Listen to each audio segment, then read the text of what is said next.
पश्चिम बंगालच्या मुर्शिदाबादमध्ये बाबरी मशीद उभारली जाणार आहे। ऐकून धक्का बसला असेल ना, पण हो, बातमी खरी आहे। अयोध्येत नाही तर मुर्शिदाबादमध्येच बाबरी मशिदीची उभारणी केली जाते। तृणमूल काँग्रेसमधून निलंबित आमदार हुमायून कबीर यांनी 2 लाख लोकांच्या सामूहिक उपस्थितीत बाबरी मशीद नावाची मशीद उभी करण्यासाठी पायाभरणी केली। हे प्रकरण अयोध्येतील बाबरी प्रकरणाशी थेट जोडलेलं आहे, त्यामुळे तणाव निर्माण झाला। पण राजकीय आणि सामाजिक वादासोबत याला कायदेशीर किनारही आहे। आजच्या व्हिडिओमध्ये आपण समजून घेणार आहोत पश्चिम बंगालच्या मुर्शिदाबादचं बाबरी मशीद प्रकरण नेमकं काय आहे। येथील मुर्शिदाबाद जिल्ह्यात बाबरी मशीद नावाने मशिदीचा शिलान्यास नेमका का करण्यात आला, यामागे राजकीय गणित काय आहे आणि मुर्शिदाबादमध्ये धर्माधारित तणाव का वाढतोय, चला अगदी सोप्या भाषेत समजून घेऊया।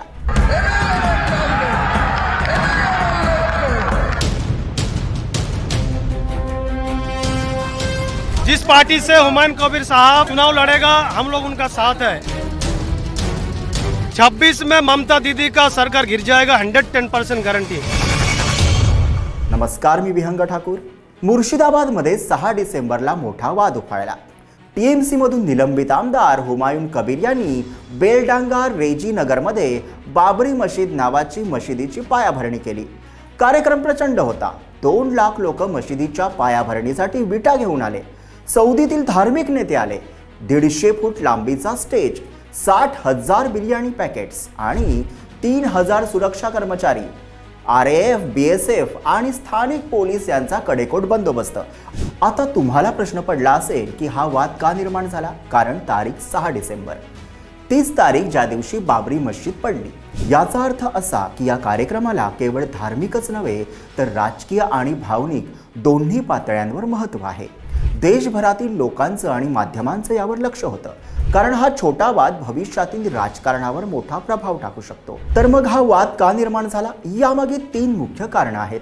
पहिलं, मशिदीचं नाव बाबरी मशीद। अयोध्येतील बाबरी मशीद वाद देशातील सर्वात संवेदनशील प्रकरणांपैकी एक आहे।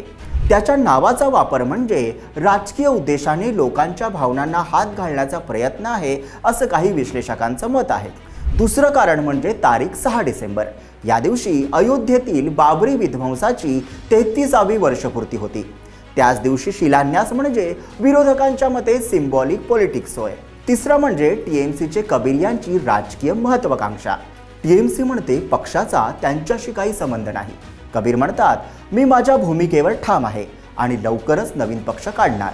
या तिन्ही कारणांमुळे वाद मोठा झाला आणि संपूर्ण देशात मुस्लिम आमदार हुमायून कबीर यांच्या नावाची चर्चा सुरू आहे।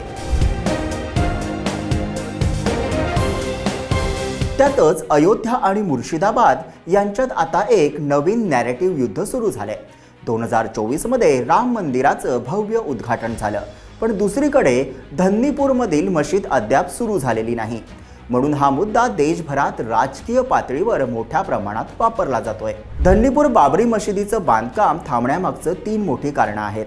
लेआउट प्लॅन मंजूर नाही, सरकारी एनओसी मिळालेला नाही आणि इंडो इस्लामिक कल्चरल फाउंडेशनची अंतर्गत अडचण। याच पार्श्वभूमीवर बाबरी नावाने मुर्शिदाबादमध्ये मशिदीचा शिलान्यास होणं हा एक नवा नॅरेटिव्ह, नवं राजकीय युद्ध असल्याची चर्चा आहे।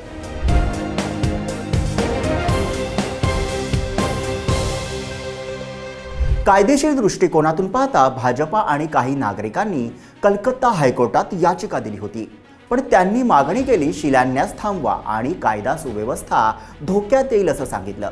कोर्टानं मात्र स्पष्ट केलं, मशिदीच्या बांधकामावर कोणतीही स्थगिती नाही, पण शांतता राखण्याची जबाबदारी राज्य सरकारची आहे। म्हणजे हा कार्यक्रम कायदेशीर आहे, पण भावनिक आणि सामाजिक दृष्ट्या अत्यंत संवेदनशील आहे। मुर्शिदाबाद हा भारतातील सर्वाधिक मुस्लिम लोकसंख्या असलेला जिल्हा आहे।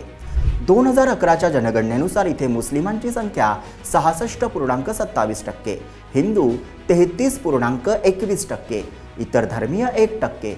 मुर्शिदाबादचा इतिहास पाहिला तर या भागात धर्मा आधारित तणाव, छोट्या मोठ्या तक्रारी आणि स्थलांतराचे प्रश्न यापूर्वीही दिसले आहेत। लोकसंख्येतील बदलांचे राजकीय परिणाम स्पष्ट आहेत। म्हणून बाबरी मशीद नावाचा हा कार्यक्रम फक्त धार्मिकच नाही तर राजकीय मुद्दा बनत चाललाय। तर आता तुम्हाला प्रश्न पडला असेल, हुमायून कबीर हे नेमके कोण? त्यांचा राजकीय प्रवास अगदी वादग्रस्त राहिलाय. त्यांनी सुरुवात केली काँग्रेसमध्ये, नंतर 2012 मध्ये TMC मध्ये त्यांनी प्रवेश केला आणि मंत्रिपदही सांभाळलं.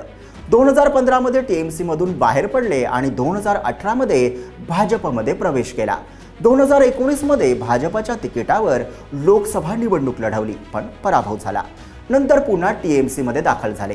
2021 मध्ये भरतपूरचे विधायक झाले आणि 2025 मध्ये TMC कडून निलंबित केलं गेलं आणि आता त्यांनी जाहीर केलंय की 22 डिसेंबरला ते नवीन पक्षाची घोषणा करणार आहेत. कबीर हे त्यांच्या वादग्रस्त भाषणांसाठी ओळखले जातात. मुर्शिदाबाद बाबरी मशीद प्रकरणामुळे मुस्लिम समाजात उत्सुकता आणि उत्साह आहे, तर हिंदू समाजात भीती आणि संताप पाहायला मिळतोय. स्थानिक प्रशासन अत्यंत सतर्क आहे, कारण बहुतेक नागरिकांचा प्रश्न आहे, या नावामुळे तणाव वाढेल का? त्याशिवाय मुर्शिदाबाद हा बांगलादेश सीमेजवळील अवैध घुसखोरीच्या आरोपांमुळे आधीपासूनच संवेदनशील भाग आहे, ज्यामुळे परिस्थिती अधिकच तणावपूर्ण बनू शकते. तर मुर्शिदाबादमधील बाबरी मशीद प्रकरणाचा परिणाम काय होऊ शकतो? तर सर्वात मोठा बदल म्हणजे पश्चिम बंगालमध्ये धार्मिक ध्रुवीकरण अधिक वाढण्याची शक्यता आहे. 2026च्या विधानसभा निवडणुकीत हा मुद्दा मोठा राजकीय चर्चेचा विषय बनू शकतो. मुर्शिदाबादमध्ये तणाव वाढू शकतो, कारण येथील संवेदनशील सामाजिक परिस्थिती आणि आधीच्या घटनांचा इतिहास लक्षात घेतला पाहिजे. बाबरी नावाने हा कार्यक्रम आयोजित केल्यानं हा मुद्दा राष्ट्रीय पातळीवरही चर्चेत आला. याशिवाय हुमायून कबीर यांचा नवीन पक्ष मुस्लिम केंद्रित असल्याने ममता बॅनर्जी यांच्या पक्षाला थेट विधानसभा निवडणुकीत आव्हान निर्माण झालंय. तर हा विषय तुम्हाला कसा वाटला ते कमेंटमध्ये नक्की लिहा. विषय आवडला असेल तर लाईक करा, शेअर करा आणि आमच्या YouTube चॅनलला सबस्क्राईब करा.